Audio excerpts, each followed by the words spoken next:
O presidente Michel Temer deve voltar atrás na história, de divulgar à imprensa os seus extratos bancários. Em conversas reservadas, o MDBista teria admitido o erro e estaria cogitando manter os dados em segredo. Apenas a Justiça teria acesso às informações após a quebra do sigilo autorizada pelo ministro Roberto Barroso. Auxiliares do presidente passaram os últimos dias levantando o histórico de gastos exatamente para se anteciparem a eventuais questionamentos e explicar cada centavo que saiu da conta de Temer. O problema é que o presidente não se lembra, de todos os débitos, sobretudo aqueles feitos, há mais de 5 anos. Além disso, o MDBista também teme expor seus familiares, principalmente as suas filhas. A decisão final sobre abrir ou não os dados só sairá depois que Temer conversar com o advogado Antônio Cláudio Maris de Oliveira, o que ainda não aconteceu. Começo com você, Vera.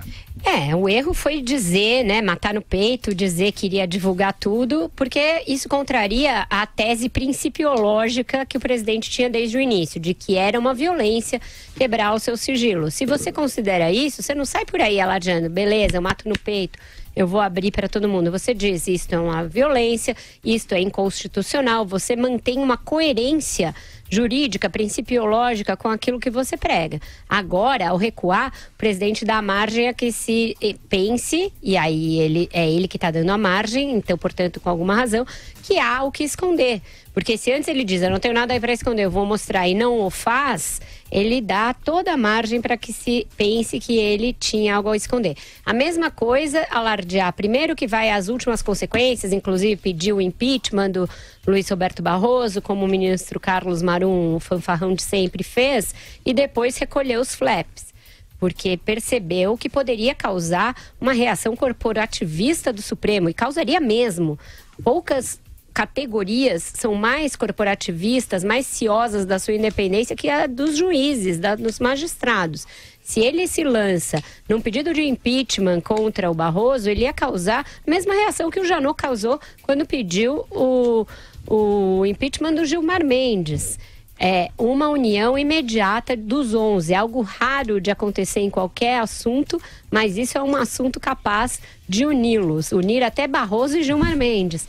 Então, é um jeito atabalhoado do presidente politicamente lidar com uma situação que juridicamente ele poderia até ter uma tese razoável, com a qual muitos concordam. Mas na política ele meteu os pés pelas mãos nesse caso. O que você acha, Madu?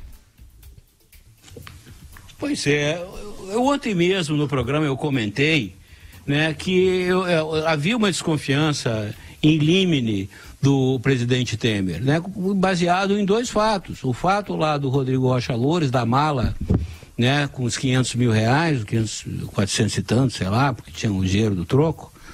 E a visita do Wesley Batista também, fora da agenda, secreta e tal. Existem fatos obscuros na vida do Temer.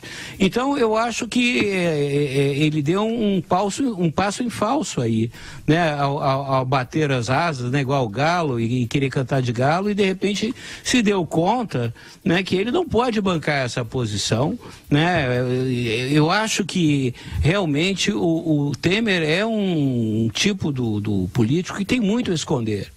O problema não são as filhas dele, Os problemas são ele mesmo, o seu coronel Laranja Lima, e essa coisa arada toda. Eu acho que ele tem muito a explicar, e eu acho que ele de repente caiu a ficha, se deu conta que ele não poderia, não pode abrir essa guarda do sigilo das suas contas bancárias, Bom, então isso só aumenta a suspeita. Eu, sinceramente, reafirmo que as evidências favorecem a desconfiança que eu, pelo menos, tenho do presidente Michel Temer. Ponto. Você acha, Andreasa? Madureira tem razão. Nós, mortais, leigos, não togados, Podemos, aliás, e temos motivo para desconfiar do presidente, de boa parte da classe política, A gente pode perceber indícios negativos a respeito do presidente, más companhias sobre um político. Nós podemos. Quem não pode é o ministro Supremo, Essa diferença precisa ficar bem clara, né? O nosso incômodo cidadão não tem efeitos institucionais como tem o incômodo e o voluntarismo de um ministro do Supremo, né? De um procurador-geral da República. Essa é a diferença fundamental. Nessa matéria de que estamos falando aqui hoje, e aí já trazendo para o aspecto político que me interessa nessa questão, é grotesco, Patrick Santos. É vergonhoso perceber, ver, presenciar um macaco velho da política como Michel Temer, e não tem outra expressão, garotear dessa maneira, né? Quer dizer, essa é a consequência, sempre será a consequência quando alguma autoridade age com voluntarismo. Uma reação impensada, descabida, porque vou abrir meu sigilo, vou mostrar as minhas contas. Quem faz isso? E por que fazer isso? Isso afronta a tese do cara. Se ele defende que a quebra do sigilo bancário é ilegal, e eu concordo, acho que foi ilegal, atenta contra o Estado de Direito, uma inversão perigosa, ele deveria, ao contrário, portanto, defender o seu sigilo. Mas não. Ouviu algum entre aqueles jovens que o cercam dizer, não, vamos arrebentar, vamos soltar. E agora se coloca nessa situação, esse recuo, e é um governo pródigo em recuos, sob pressão. Esse recuo só oferece campo para o adversário. Quer dizer, o que estava colocado até então, com vantagem para ele, inclusive com a adesão da sociedade, em certo sentido, do jornalismo, em certo sentido, de certa parte, o debate público estava colocado, a quebra de sigilo bancário do presidente na forma como se deu, sem elementos fortes, sem indícios consistentes, era uma ilegalidade, uma afronta à Constituição. Agora, não. Agora isso se volta contra ele.